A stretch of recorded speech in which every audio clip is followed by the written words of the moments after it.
Every day I tell it to show up, to train hard, to never stop. And then I walk myself into the gym, barely able to put weight on my left leg. Here is a truth I've not shared with you until now. But before we go any further, I'm Gym Freak.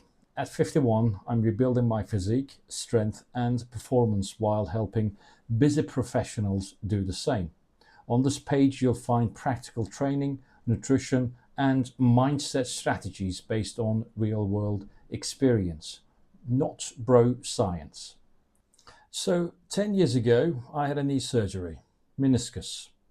And like a lot of people who go through that, I thought recovery meant getting back to where I was as fast as possible. So I did. I got back into the gym, I pushed, I trained legs, I loaded up, and the knee never fully recovered. Not really anyway. It just became something I worked around, something I managed, something I quietly ignored when it flared up because I simply didn't want to stop. Right now, as I'm recording this, I'm limping once again. The meniscus is back, but this time it's a new problem, but the same knee. I'm waiting for an MRI as we speak. The last 2 weeks have been a little rough, and I'm telling you this not for a sympathy. I don't want that at all. I'm telling you this because if you are training with joint pain, pushing through it, and pretending it's not there, I've been exactly where you are. And I want you to hear this from someone who's lived it. Here is what I'm doing though. While I wait for the MRI, I have completely removed squats, leg extensions, Bulgarian split squats, and anything that loads the knee joint directly under pressure. Gone.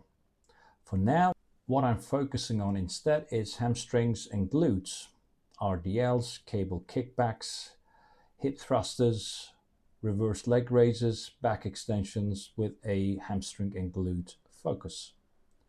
Movements that build the posterior chain without putting any direct load through the knee joint.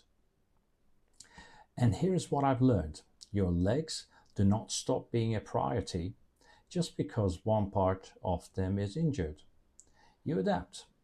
You find what you can do and you keep going, because that is what this is really about. Not perfect training, not injury-free progress in a straight line. It's about what you do when things go wrong, whether you sit down and wait for everything to be perfect before you start again, or whether you figure out what you can still do and you do that. I'm 51, I'm limping, I have a brace on my knee, and I was in the gym this morning. That is built for the relentless. If you're training around an injury right now and you don't know where to start, drop me a DM. Let's figure out what you can do, not what you cannot. Let's build step by step. See you on the next one. Thanks, guys.